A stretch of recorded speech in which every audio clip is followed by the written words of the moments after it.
Okay. I'm ready. To haze or not to haze? Well, it's a statistically proven fact that if you want the Holy Spirit to show up in your worship service, It's guys, I couldn't even get through that. Oh, I wanted to so bad. I had that one prepared. Do you want me to start over? To haze or not to haze? It's statistically proven. If you want the Holy Spirit to show up in your worship service, you must provide haze. Yes, that is true. Note in the Old Testament, God provided the haze. I'm just going to throw that out. Yeah, it's in second hesitations.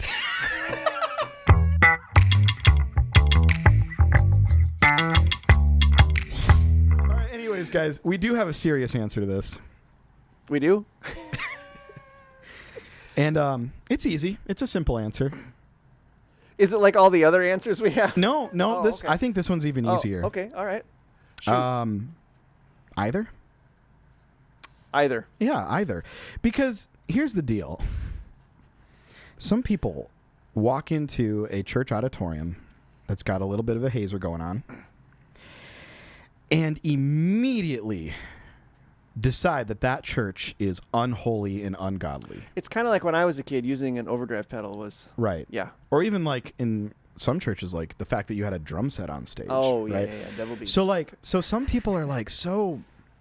And I don't want to like step on any toes here because, again, I think there's nothing wrong with you feeling uncomfortable. Yeah. Right? Like, I got to be honest, sometimes I walk into a room where the hazer's running and I feel a little uncomfortable. I'm not really fond of it. But I also work in the production world. So really quick, let me demystify haze. I get it. See what I did there? I get it. Demystify. Go for it. So a lot of people have the misconception that the church is running haze to look cooler or to be like something, like a rock concert or something. Yeah. There's actually a practical reason for haze, in case you didn't know it. Mm-hmm. What haze does is it puts these fine particles in the air so that whatever lighting you happen to be using can catch those particles Yes. and create impact. Beams. Yeah. So whenever you've walked into any environment and you can actually see the beam of light coming from the light down to the ground, you can see it in the air. Obviously, we're not running haze in here right now, so you can't. Yes. But if we were, you'd be able to see these beams coming down to the floor.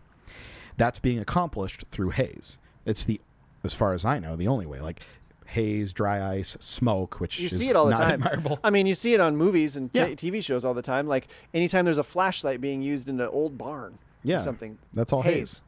So haze is really cool. Just like you might choose what color to paint the walls of your church or whether there should be a cross on the back wall or something, it's a choice. It's an architectural choice because it kind of takes light and turns it into this new like physical thing that you can work with.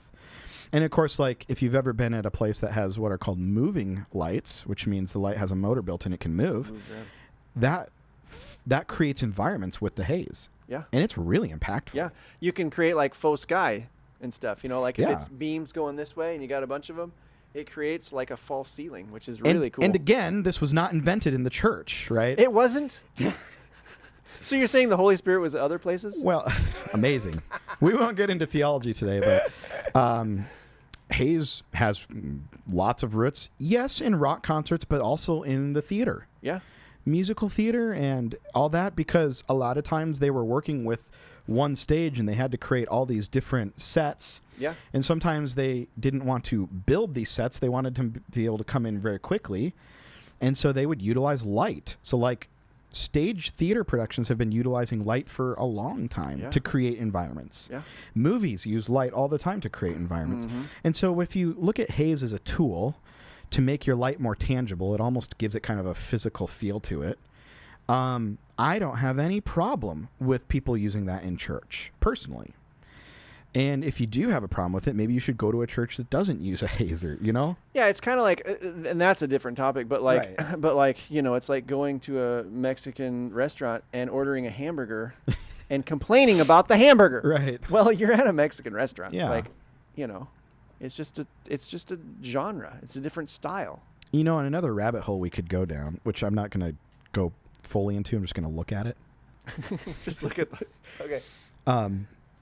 Some people are really like, wow, I just don't think our worship services should look anything like rock concerts.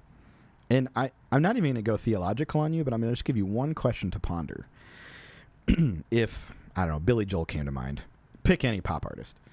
If Billy Joel is worth putting on a multi-million-dollar production with lights and haze and a really great sounding PA and really amazing musicians on stage, if his talent, his ability, whatever you want to say, is worth that, then wouldn't God be worth at least that? Oh, that's a good point. I've never thought of that analogy. I don't even want to get theological, and I'm just saying, like, God's big. He's a lot bigger than we give him credit for. You know, some denominations, like the Catholic denomination, they build these huge cathedrals to remind themselves of how big God is. And to be frank, I've been in worship services where the lights come on and they're creating this really big pattern. Yeah. And I kind of sit there and offer him and ponder how big God is. Like, that's cool. Yeah, I think that's cool. I think whether you haze or not has a lot to do with, I mean, if you have the lighting and the budget to even do it, do it well. Yeah. But don't do it just because someone told you had to do it. You know, it's a conscious choice to, just like I said, like you would choose the carpet or the wall color, you know, choose to haze for a good reason. And I think you'll always turn out all right.